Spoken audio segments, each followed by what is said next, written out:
Hi everyone, it's good to see you. I hope that you're well and you're safe and that things are okay with you wherever you are today. I want to ask you a question today. How are your stress levels? During this last 11 months, how have your stress levels been? What sort of things have stressed you out? Do you suffer with stress?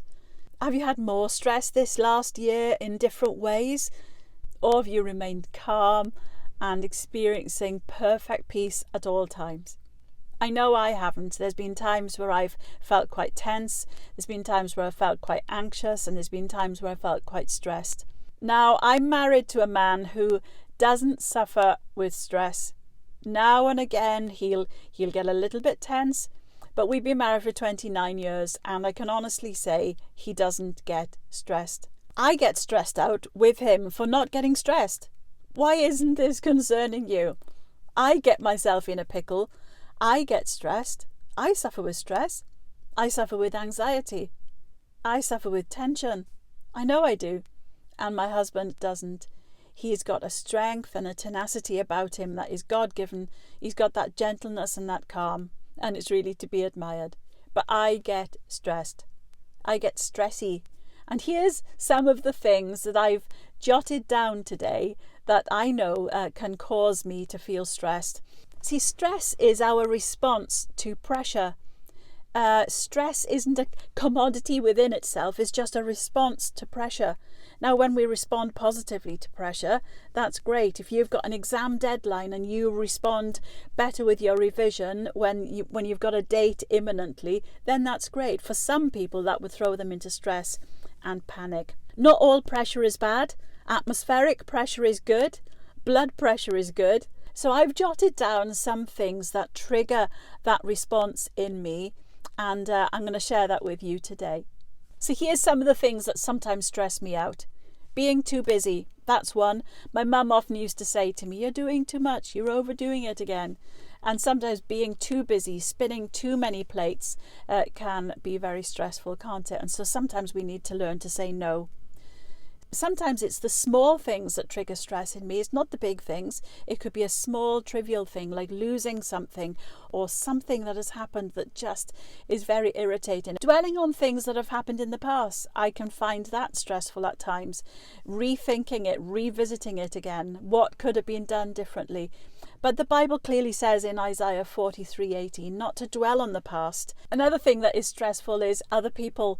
Especially when we feel like we want them to change in some way. We can't change other people. We can only change our reaction and our response. That lovely serenity prayer that I've mentioned before says, "God, grant me the serenity to accept the things I can't change the things I can, and give me wisdom to know the difference." So when we try to change others, that can be stressful, but we can't do it.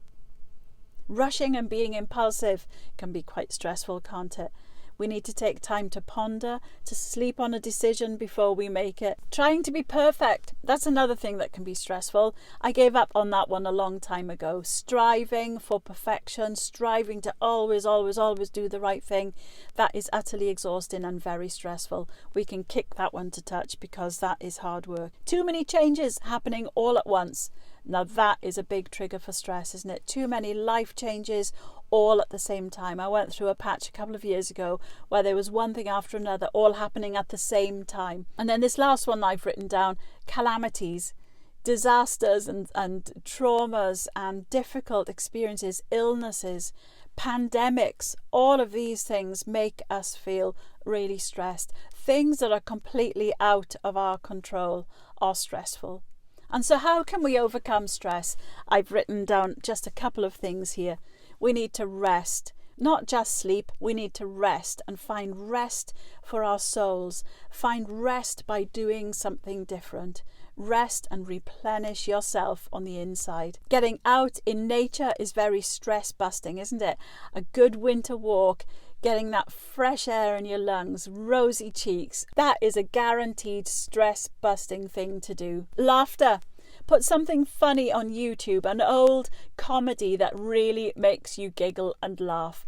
Find something that will really make you chuckle, because that will do your soul good as well. Another thing I do when I'm stressed is to talk to someone, a friend or a family member, somebody that you know and love and trust, and get it off your chest. Offload to them and talk to them and explain to them why you feel like you do, and get that reassurance that all is well and all will be well. And finally, last but not least at all, we need to trust God for every situation that triggers this stress. There are things that we can control and there's things that we absolutely can't. We've got to keep trusting. We've got to keep holding on tight. And we will get through these patches of stress as they hit us like a wave. There's a wonderful verse in Psalm 61 verse 2. It says, "When my heart is overwhelmed, lead me to the rock that is higher than I." When I'm overwhelmed with stress and anxiety and tension, I say to God, lead me to the rock which is higher than I. Give me something to hold on to during this difficult time. And I recommend doing that. It really, really works. Take care, everyone. Let's keep our trust in God. Let's keep each other strong for this journey. Take care. Bye.